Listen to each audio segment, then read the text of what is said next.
Customer Commerce Podcast, where technology's fast and biz is a blast. In life and in business, time is precious. It's why customers stay or leave and why businesses succeed or fail. We're here to give a voice to everything that makes business, whether as a customer or as a CEO, easier and more rewarding. Welcome to the Customer Commerce Podcast. Let's dive in. Welcome, ladies and gents, to episode 21. We are now legal age for drinking.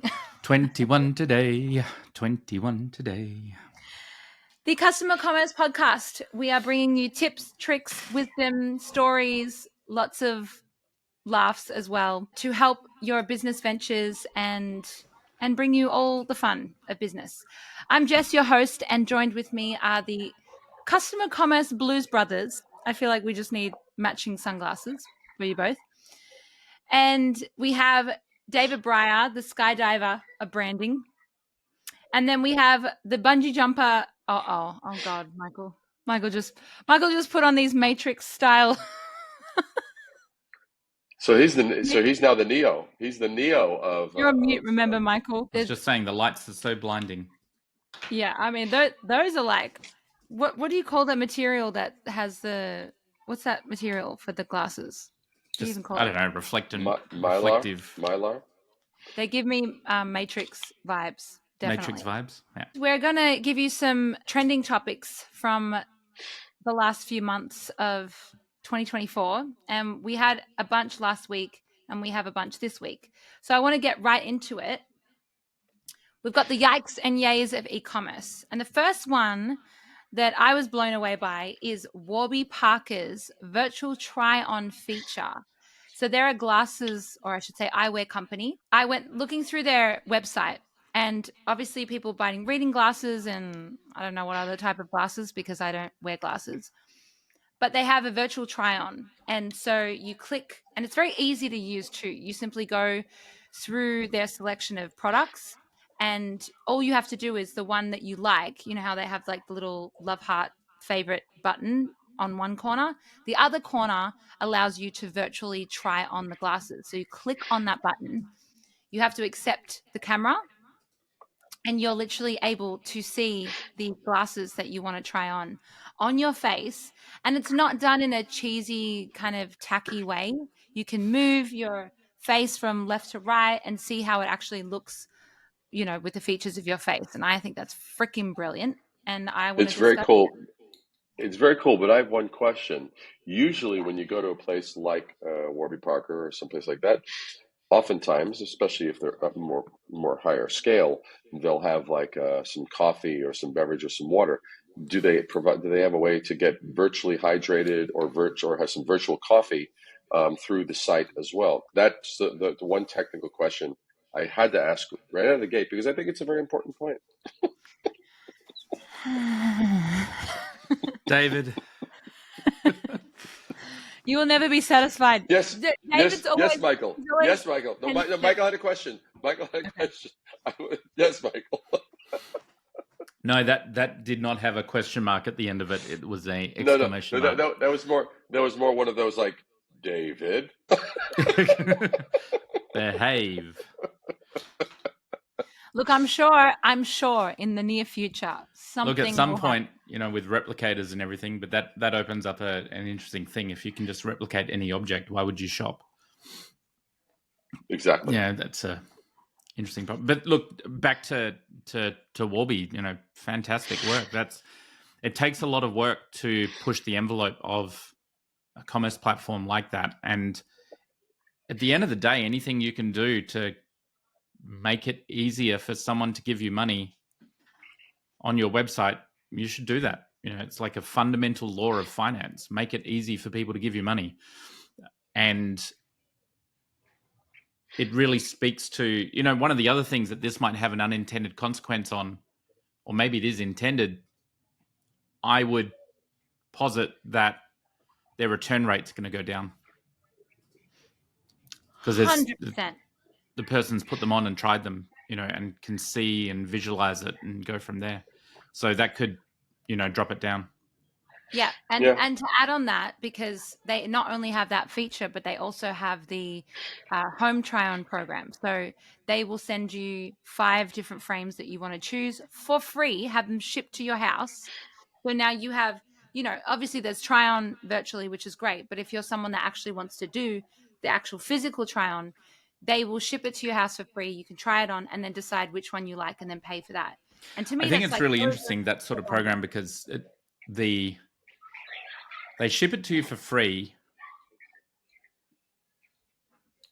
And I think one of the challenges companies have when they're looking at, should I ship products to clients for free and this sort of thing,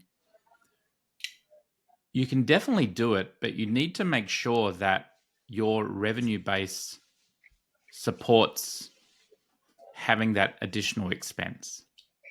So, because nothing's free, right? So Warby Parker would have to pay a shipping company to send that box out. And, you have to treat that sort of thing like a promotion that has a cost. And when you're working this out, it's really interesting. There's, what's that statistic that 74% of shoppers, it was in the Salesforce State of Commerce report last year. I don't know if the number's 74% or 80%, but it's some massive number of customers will expect a better service and will pay more for that service, right? So if you had a product that you could sell that was $100 and you made all of your products $110, and then you gained that extra bit of profit on every product, but then you also added this, free home try-on service, the overall perception of your brand quality will go up, and that means that people will be more likely to spend more with you. So it becomes a sort of self-fulfilling prophecy that you can actually charge more if you're able to provide that better service and deliver that customer commerce experience that, the title of this podcast, that's the whole point, right? You really want to get in there and provide that service. And that's a great example of Warby Parker really epitomizing some basic tenets of customer commerce. They're making it human, they're making it real, they're making it easy. They're talking with that customer and meeting them where that customer wants to be and making it easier for that customer to make a decision to give them money. I think it's a fantastic move. Mm. But do you also think because customers are more conscious these days of buying stuff that they actually want to use? Like, I personally am so different from how I was shopping 5 years. Yeah, 5 years ago. I would be one of those girls who would be like, I'm just going to buy a bunch of dresses, see what fits. If nothing fits, like, I'll wear it. I just didn't really care if it wasn't amazing. And now I'm like, I want to be way more conscious of what I'm buying. I want to be so fulfilled in the product. So if it's glasses, I want to be like, yes. And I will pay. I really don't give a shit how much I have to pay for something that I know I will use and enjoy. But if it's something that I'm going to invest in, especially online, I have the trust factor of like, I'm going to be so shitty if it comes and it doesn't fit, or it's not how I expected it to be, or it's not. And I will be mad at myself and then make that decision in the future of like, I'm just not going to purchase things online. Like, I'm more hesitant. Do you think Yeah, totally. Do you think the customers are changing? And so then the brands have to accommodate to how they're shopping and their trust value in that? I think Amazon ruined it for everyone. Like, God. just to be blunt, because they instigated this free returns function, and they forced it on the sellers. By the way, like, we should have had this story. There was a whole bunch of people that bought Halloween costumes online via Amazon, wore them at Halloween, and then returned them as, whoops, we didn't mean to buy it. Oh, God.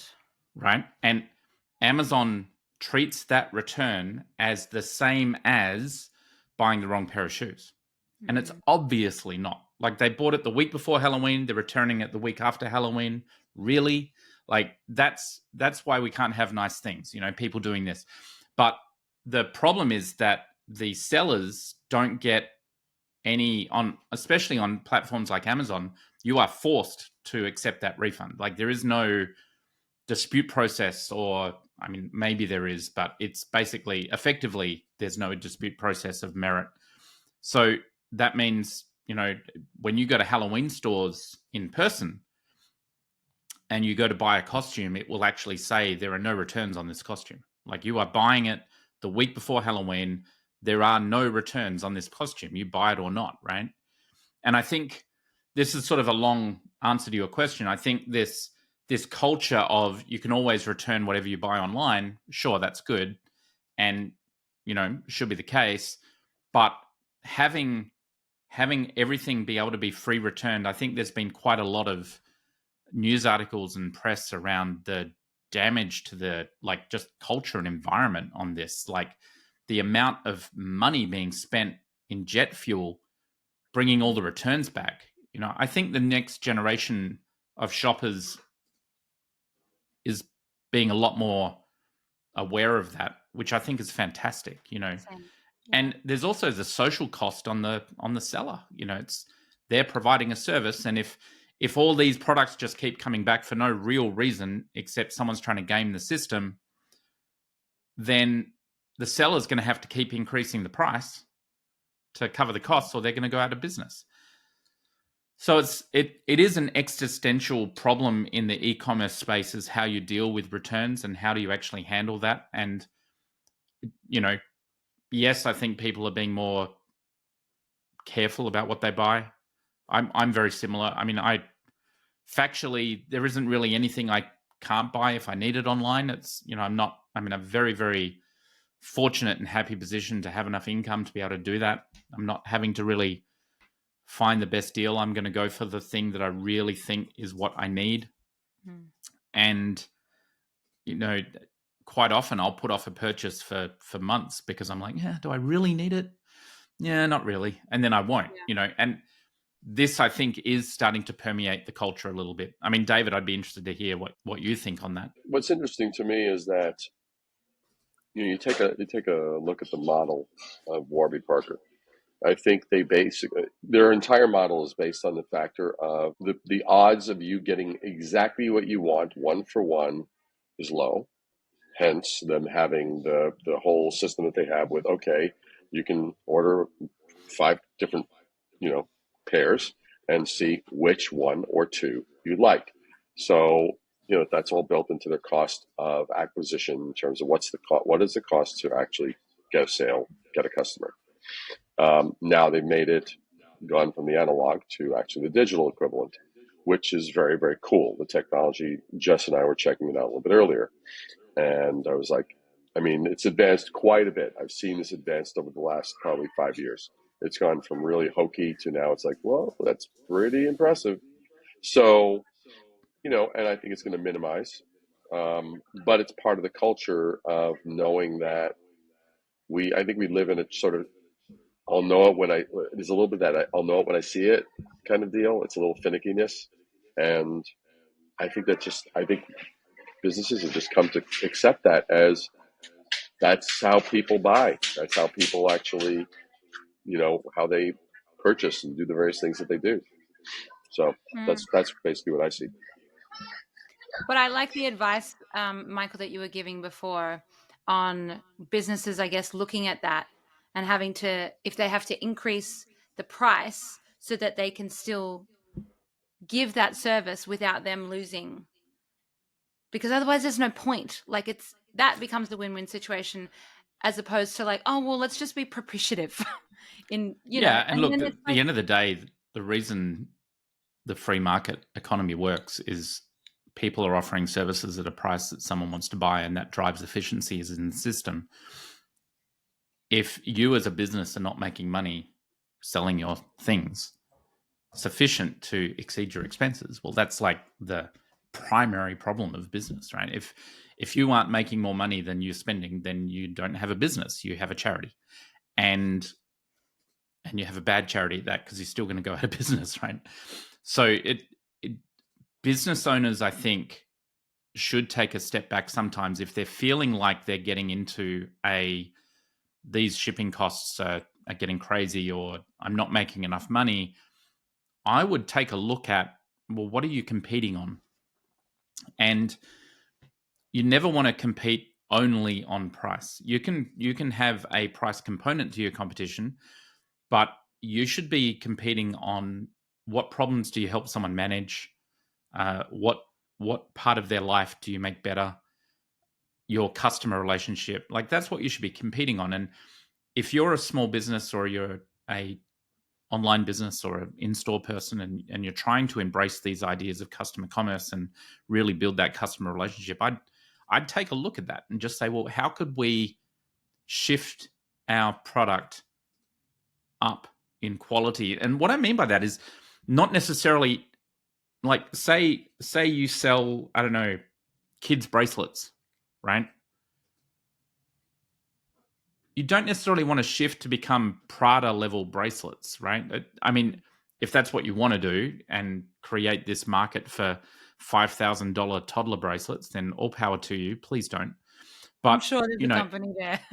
I'm sure there is a company that does it.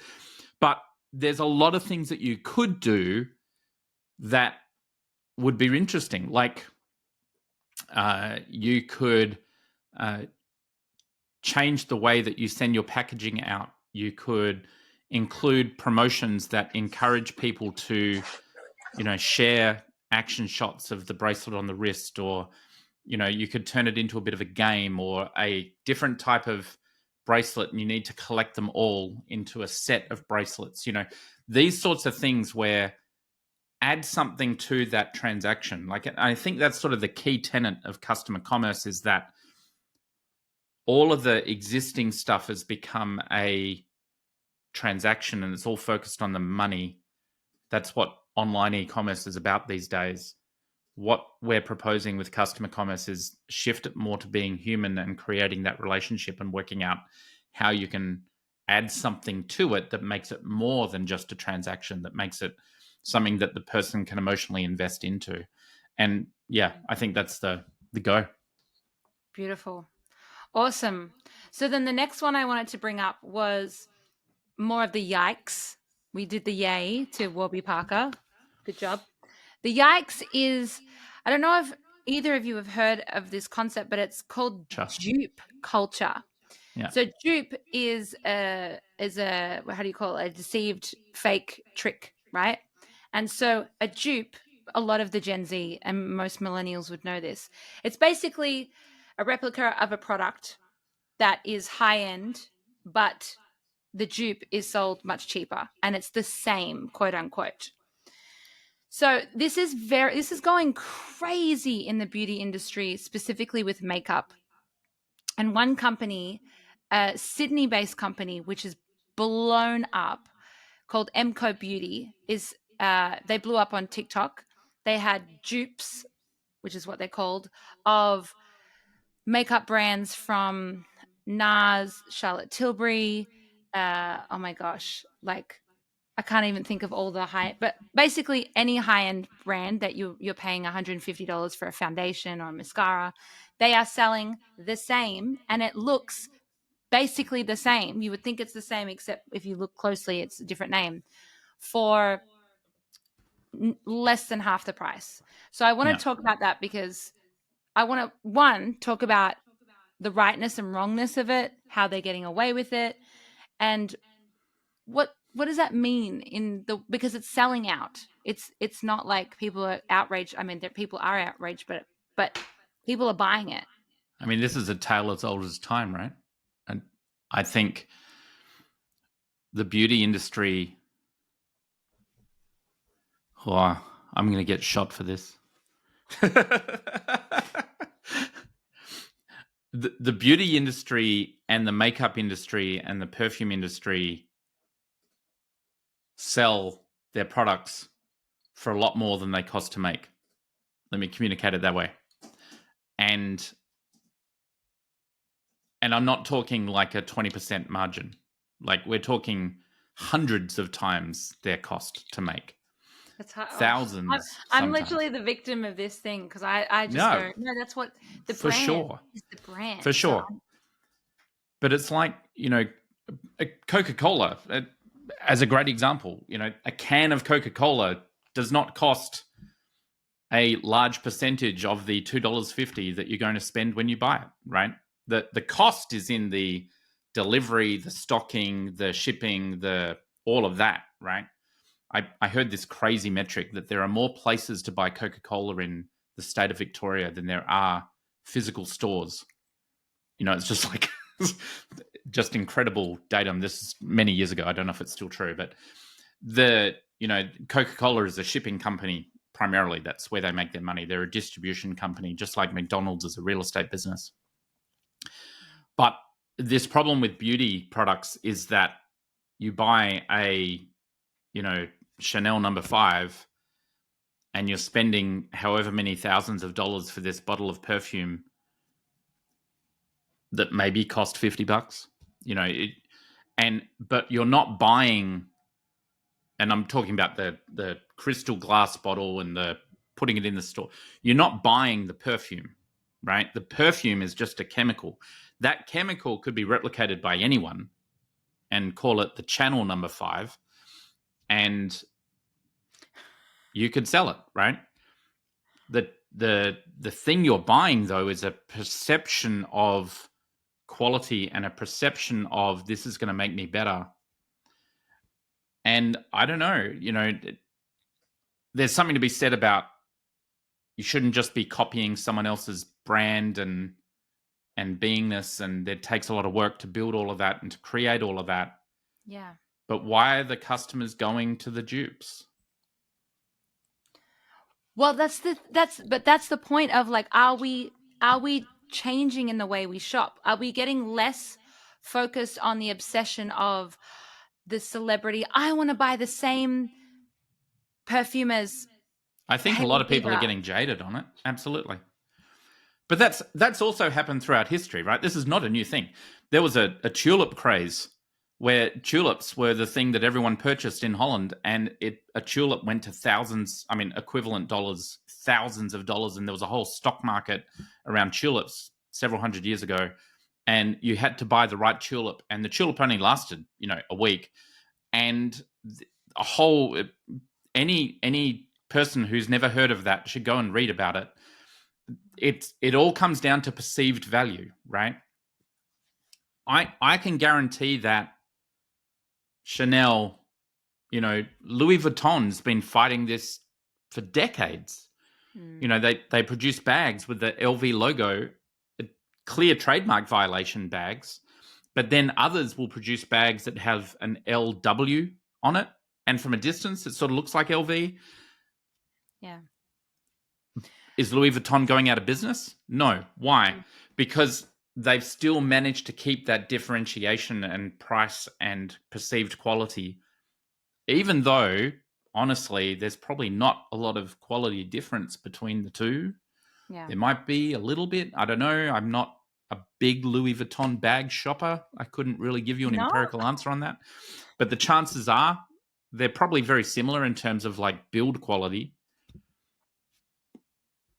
So I don't know. I think part of it is the brands that are being duped, like the brands who are complaining about this.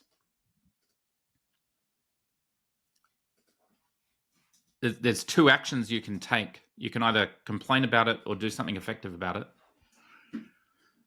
In the do something effective category, you could potentially bring in regulation, or you could copyright the shape of your bottle, or you could create that cat's probably already out of the bag if people are already duplicating it, because it would be very hard to copyright something that is already in market in many, many different forms. You wouldn't be able to really do something about that anymore. But the effective part of that would be doubling down on your brand differentiation and communicating to your people that we're the original, we're the best. We found that this angle and pushing down that line, that would be the only real solution I think you have. Because if you're losing customers to go and buy a product that's 1/10 of the cost that reputedly is the same product, were they your customers in the first place? Is that actually your target market? Yeah. Yeah. Well, one of the designers, like Charlotte Tilbury, she's a British, very Hollywood type CEO and entrepreneur. And that was the main thing that's been duped the most and the most similar in this company. Because MCO Beauty, it's not like you know, you go to Bali and you can get the Louis Vuitton bags and stuff like that. But MCO Beauty, they're The able to fake do Louis Vuitton rip-off bags. Let's the just be fake clear. ones. Sorry. Fake.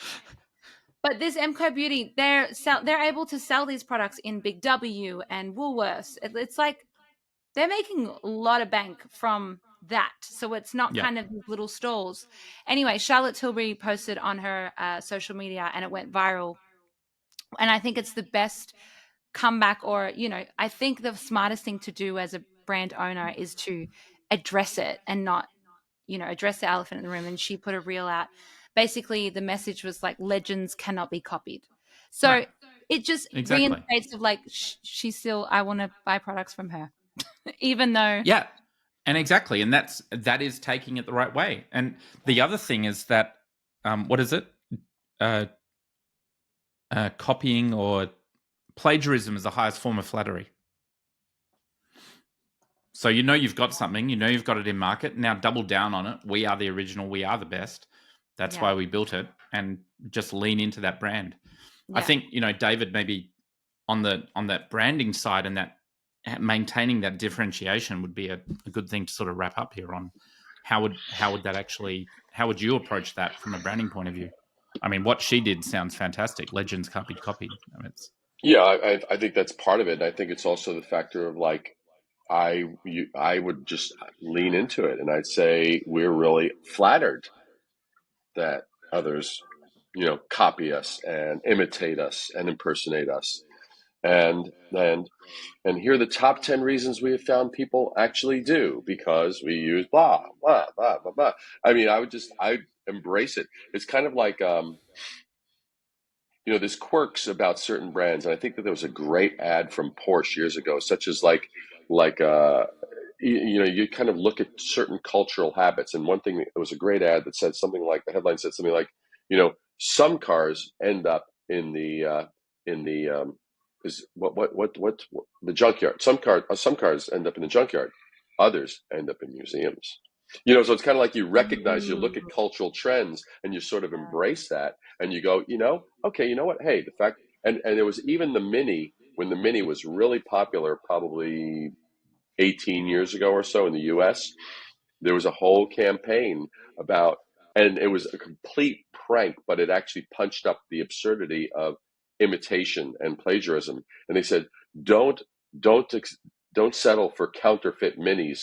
And then they showed a car with the same color, because Minis had very, very noticeable and distinctive color palettes to the cars that they had. And so they would take like an old Cadillac that was so not like a Mini, but it was actually of the same color, and it just showed the absolute absurdity. And they were like, don't accept counterfeit Minis, you know. And so I think it's using humor and using acknowledgement and absolutely embracing, we're flattered, you know, we're flattered. I mean, it's like, you know, I think, and you could take it to a really wild, you could take like something that's like, here's a real authentic Krispy Kreme. Don't accept the counterfeit one. And you take something that looks like, you're like, what? But, you know, so I think that there's using humor and being super transparent and embracing it. And that's recently been done in the US with some of the political campaigns. And I'll just leave it at that. There's been some interesting things. One has done something, and then there's been something else that's been the counterpunch. How do you turn something that could be considered like a counter effort against your brand and convert it into a plus for your brand? I take love the flow that. and run with it is a very powerful communication. What is it? Say it again. Take the incoming flow, whatever it is, and work out how to, you know, like be kung fu with water and change its direction and flow with it, right? You don't want to create a ridge. You don't want to create a barrier. The barrier is not going to get you anywhere. Take that incoming flow. All publicity is good publicity.